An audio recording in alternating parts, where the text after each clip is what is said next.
Tatalunan pa rin hanggang ngayon ang hula ang guro. Pinagdidibatihan, sinasaliksik ay ang kasulatan.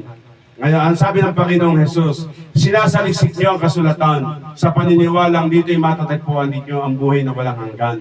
Ngunit ayaw niyo lumapit sa akin. Sabi ng Panginoon, kaya nakin naman gagaling ang buhay na walang hanggan. Sa kasulatan o kay Jesus? Kay Jesus? Sinasaliksik niyo, pinagtatalunan niyo, ayaw niyo naman lumapit sa akin. Ayaw niyo makiisa sa akin. Kaya, useless na sauluhin mo lahat ang nakatulad dito. Tapos hindi mo naman sinasapamuhay. Naunuhan niyo po. Kahit sa ulo mo lahat ang naandirito, useless. Dahil hindi ito ang magbibigay sa iyo ng buhay na walang hanggan. Ang nagbibigay ng buhay na walang hanggan ay Diyos na si Jesus na mag-anting tao at ngayon siya ang mga iskopos na pumipiling sa atin. Amen? Kaya pag tinanggap mo siya mga iskopos, sa iyo ang buhay na walang hanggan. Yung ba ang dalanggan din para niya mga iskopos na magtatagumpay? Yes. Ang magtatagumpay, ibibigyan ko ng pamanang nakatago at ng isang batong puti at sa bato ay may nakasulat na isang bagong pangalan na walang makakaalam kundi ang tatanggap niyan. Amen? Amen. May lihim ba ang Diyos? Opo. May lihim? Meron. Ang sabi sa Revelation chapter 10 verse 3 and 4, sumigaw siya at tinugon siya ng dagundong ng 7 kulog at ang susulat ko na ang sinabi ng 7 kulog ay narinig ko ang sandinig mula sa langit na nagsabi, ilihim mo ang sinabi ng 7 kulog, huwag mong isulat. Kaya merong hindi nakasulat. Ano yung hindi pinasulat? Yun sinabi ng 7 kulog. Ano yung sinabi ng 7 kulog na hindi pinasulat?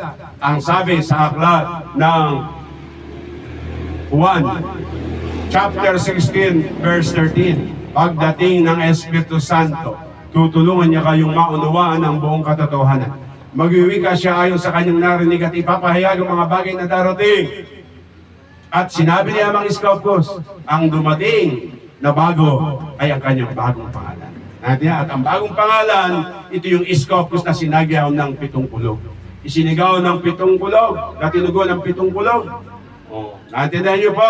Kaya yung sinabi ng 7 kulog, Sodonai, Keria, Omnipotente, Patri, Kisa, Yuteia, Sodom. Yan po yung sinabi ng sinigaw ng 7 kulog. Sodonai, Keria, Omnipotente, Patri, Kisa, Yuteia, Sodom. In short, kalinis-linisan. Kalinis-linisan.